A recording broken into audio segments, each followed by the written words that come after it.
Olá, graça e paz, bom dia.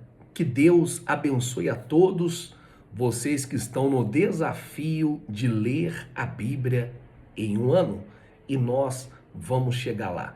Nós já lemos 15 livros da Bíblia e vamos agora para o livro de Neemias. E nesse momento com Deus, esse momento de fortalecimento, esse nosso devocional, eu tenho certeza que o nosso Deus, ele vai falar com todos vocês, tá certo? Você que ainda não se inscreveu no nosso canal, se inscreva no nosso canal para que você também venha acompanhar esse estudo bíblico, esse desafio de ler a Bíblia em um ano. Você já se inscreveu no nosso canal? Você que já se inscreveu, fala, pastor, eu já me inscrevi no canal e é um privilégio muito grande. É ou não é verdade? Escreva aí. Você que já escreveu, já se inscreveu, coloca aí, pastor, já se inscrevi. E se você ainda não se inscreveu, se inscreva neste canal. Vamos orar? Vamos falar com Deus? Nosso Deus e amado Pai, meu Deus, em o nome do Senhor Jesus, eu te peço que o Senhor venha dirigir esse devocional. Meu Deus, eu te louvo pela noite de sono que o Senhor nos proporcionou, por estar aqui de pé e na fé com essas pessoas e anunciando a tua palavra. É um privilégio muito grande. Eu coloco tudo nas tuas mãos. Amém. E graças a Deus. Glória a Deus.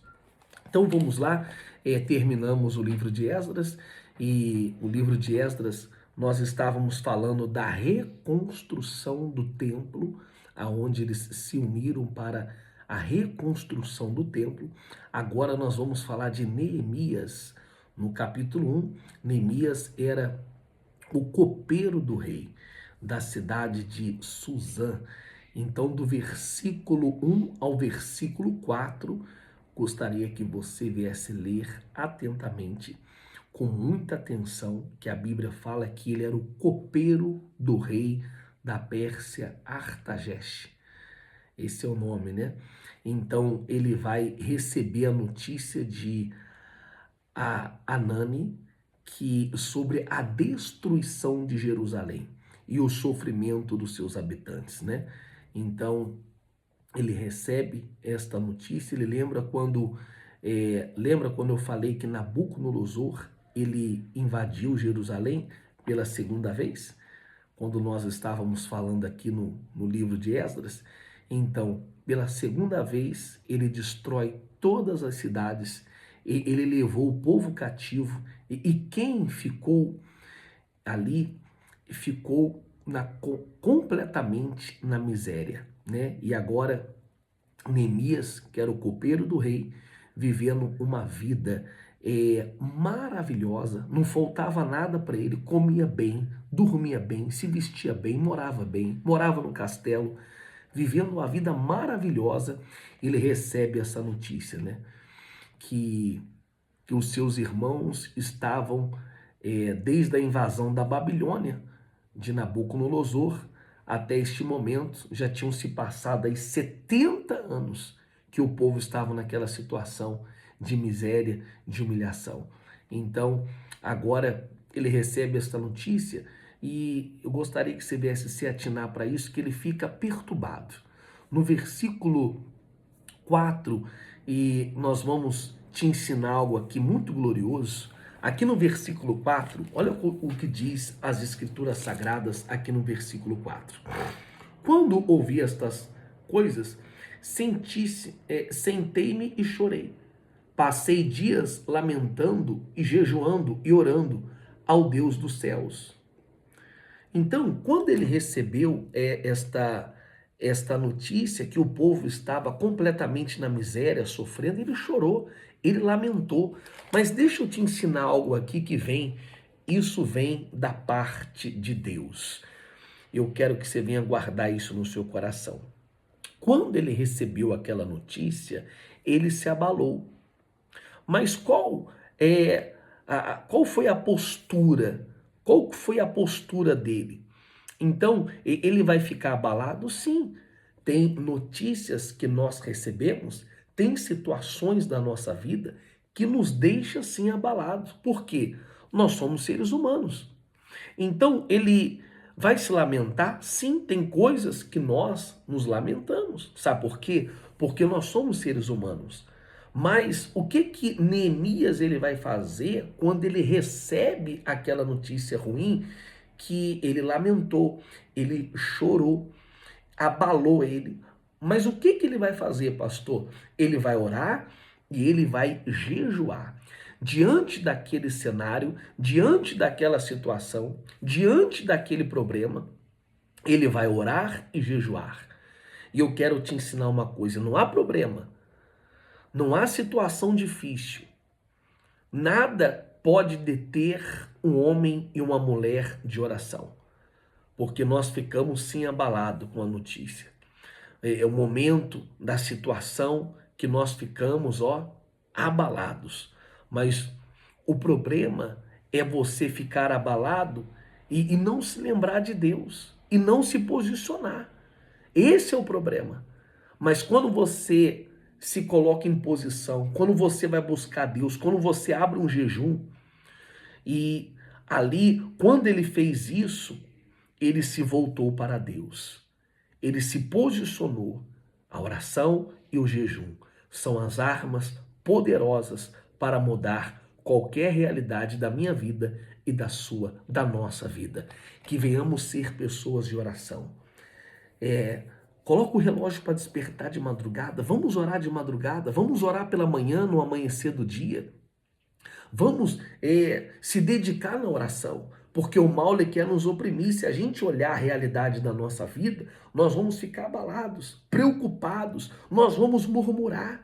Mas Neemias se posicionou, ele jejuou, ele orou e Deus trouxe a vitória. Deus tem coisa grande para mim, para você e para todos nós. No versículo 11, no versículo 5 ao 11, a oração de Neemias, ele faz a oração e é muito forte que, deixa eu ler aqui para vocês, versículo 5 diz assim, olha só, diz assim as escrituras sagradas, versículo 5, então eu disse, Senhor Deus do céu, Deus grande e temível, fiel à aliança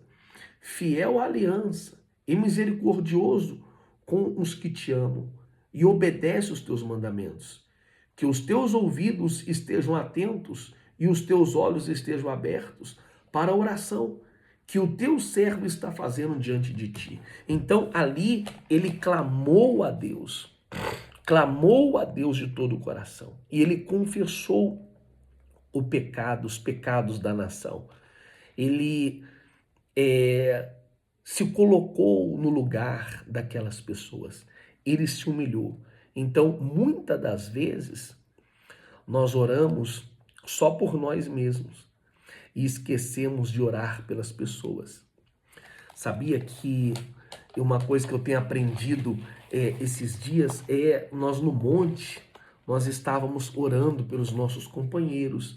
No monte, nós apresentamos as pessoas que participam das células com a gente. Então, os nossos companheiros, os voluntários, os obreiros. Você veja que nós não podemos deixar de orar pelas pessoas. Então, a Bíblia fala que Deus procura os intercessores. Então, nós temos que colocar como o intercessor, nesta posição de interceder, de orar um pelos outros. Isso aqui é muito forte.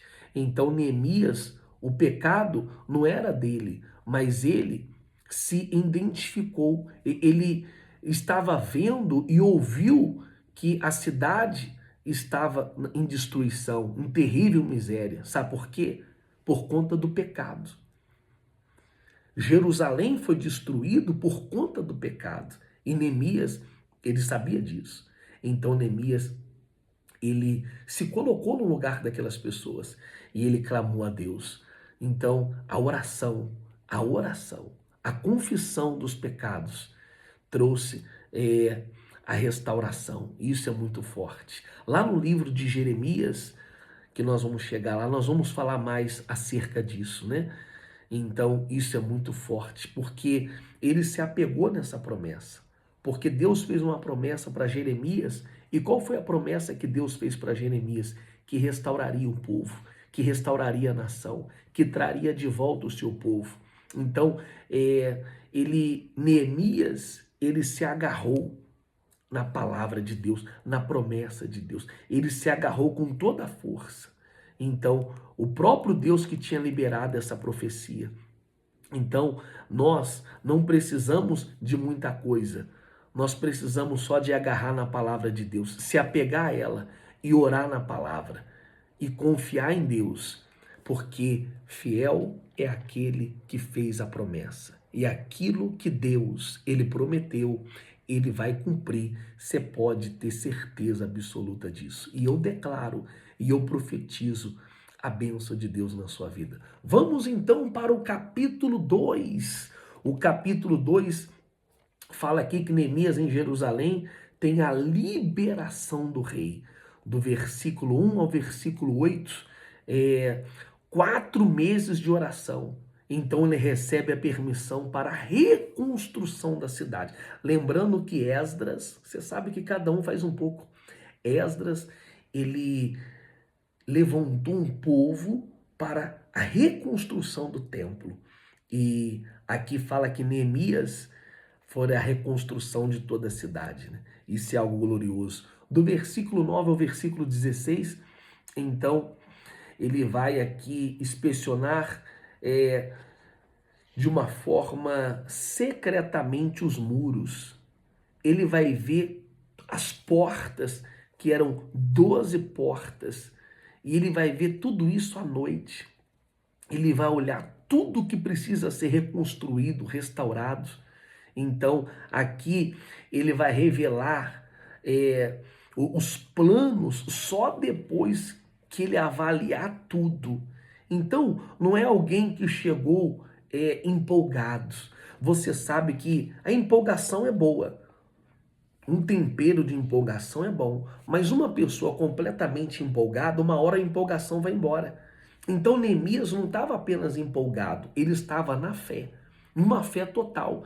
Então ele viu tudo aquilo que tinha que ser restaurado, tudo aquilo que tinha que ser reconstruído, todos os muros, todas as portas, tudo. E depois que ele viu tudo, depois que ele analisou tudo, aí sim ele passou os planos, a meta, a visão clara, a visão certa. Isso é algo glorioso. E eu quero dizer para todos vocês, nós estamos aqui não por empolgação, nós estamos aqui na fé. E a nossa visão é clara, da onde nós queremos chegar. Então, Neemias aqui, eu digo que ele é um dos grandes líderes de Israel. E eu vou ser bem sincero para você, eu não sabia disso. Ele foi um dos grandes líderes da Bíblia de Israel. Então, se você quer aprender acerca de liderança, então nós temos que aprender com Neemias. Então a Bíblia fala que ele pegou todas as famílias, todas as pessoas, e todos se empenharam em restaurar a cidade. Do versículo 17 ao versículo 20, Neemias, ele motiva os judeus para a reconstrução. Então, tinha o povo da oposição? Sempre tem. Tinha um povo querendo jogar um balde de água fria? Sempre tem.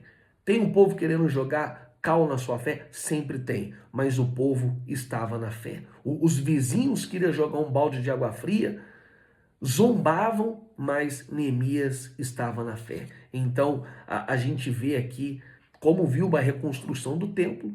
Agora a gente está vendo aqui a reconstrução da cidade, dos muros, e a oposição era bem maior do que a oposição que era na reconstrução do templo de Salomão. Os inimigos sempre vão ter, você tem que estar na fé, você tem que estar na fé. Neemias foi um homem que, e eu quero orar a partir de hoje, que eu seja um homem também que venha despertar, que venha incentivar as pessoas a fazer a obra de Deus, a evangelizar, a ganhar almas, poxa vida, a vestir a camisa. Ele incendiou o arraial. Todos queriam trabalhar na reconstrução da cidade. Isso é algo glorioso, isso é algo magnífico. Vamos para o capítulo 3. Olha só, hein? De Neemias. Então está aqui a distribuição, olha só, a distribuição do trabalho, do versículo 1 ao versículo 32, aonde termina o livro, o capítulo 3.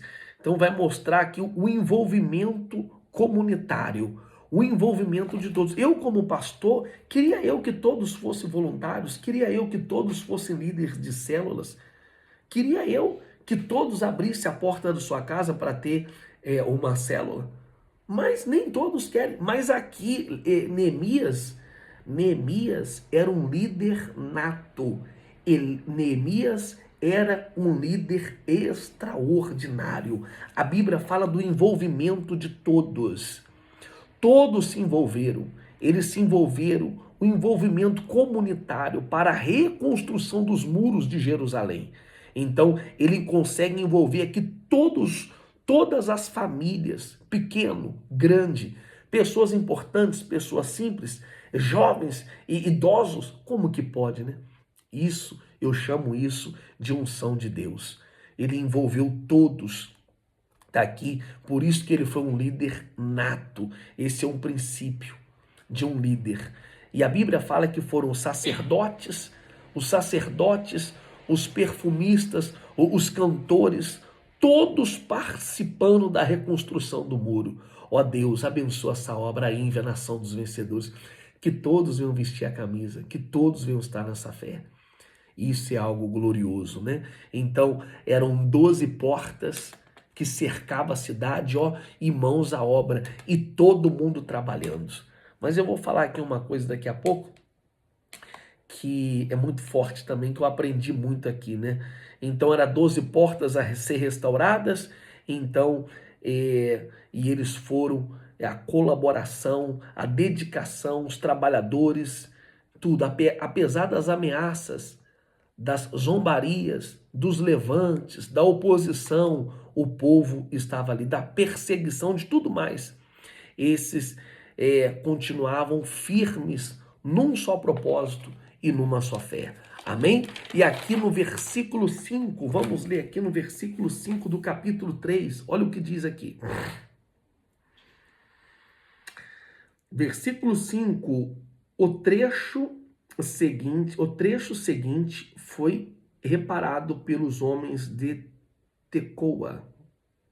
Mas os nobres dessa cidade não quiseram se ajuntar ao serviço, rejeitando a orientação dos seus supervisores.